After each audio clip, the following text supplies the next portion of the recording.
We're here at the Mingo Valley Research Station in beautiful Bixby, Oklahoma, looking at some more soybean. And so this trial we have around us is something we're looking at throughout the state, but right here is a good representation of kind of what we're looking at.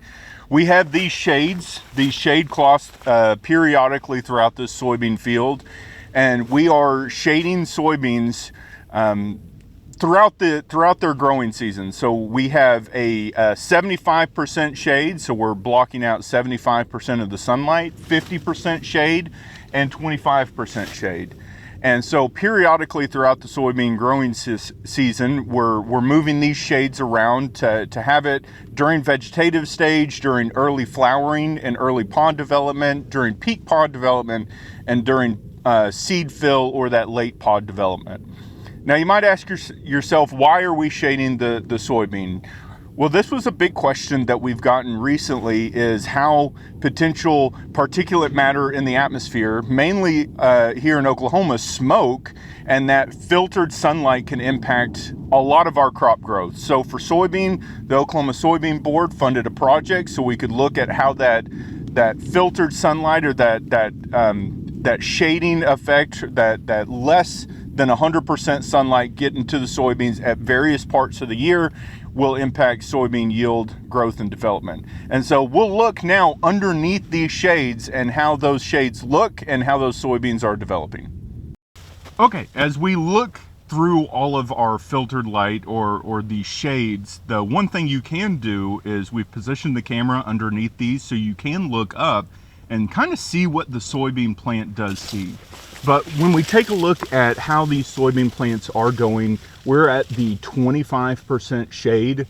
So we are at our lowest amount of shade outside of just being out here in the environment. We do see that it is a little shadier and a little potentially cooler. We are getting that shading effect, so it is shadier. We don't have as much sunlight. And this 25% does actually provide quite a large amount of shade. However, what we will talk about as we go through these is the thing we're often limited on is solar radiation. And the more particulate matter we have in the atmosphere, whether it be for smoke or any pollutant that can actually filter that sunlight, we will see the potential for yields to go down depending on when that does occur, and the amount and the time in which that does occur is very important. So as we go through here, make sure you take a look at the soybean plants. You can see that these are a little bit shorter than what you will see in the other ones, and make sure to take a look up. That way you can see how the impact of that shade does have to the camera as you're looking. Okay, here we are underneath the 50. So you can see it's a little bit lighter, but we still have quite a bit of filtered sunlight through here. And it still does provide a shadier and potentially a cooler environment for these soybean plants. But again, what we're limited right now on when we're starting to fill these soybean pods, and as we were developing these pods earlier in the year, is solar radiation and sunlight.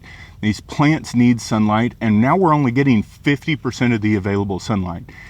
We did see that yields on this area were a little bit lower than out here in the bulk fields, but the one thing in Oklahoma we are not regulated by or not deficient in typically is sunlight. So having a small amount of filtering up to this 50% level is typically not limiting on our solar radiation potential we get for these soybean plants.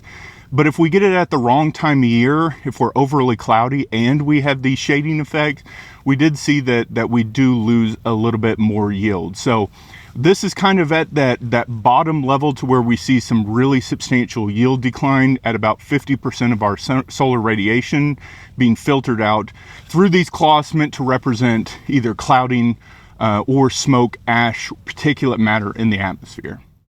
Okay, here we are underneath our highest amount of filtering of that sunlight, or that highest amount of shade. We're at 75% filtering of the sunlight. We see it is fairly dark compared to how we were just a minute ago. And so we are filtering quite a bit of sunlight out through here.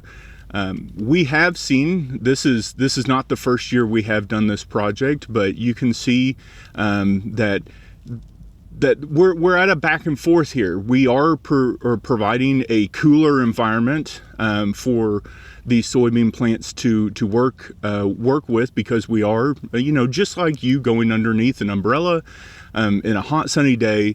That is exactly what these soybean plants are doing. However, what we need at this point in time is solar radiation, and that's what we're taking away from these plants. We have seen that, especially during seed fill and during pod development, so that R3, R4, all the way through physiological maturity, this highest amount of filtered sunlight is the plots or the areas that receive the highest yield loss associated with this filtered sunlight.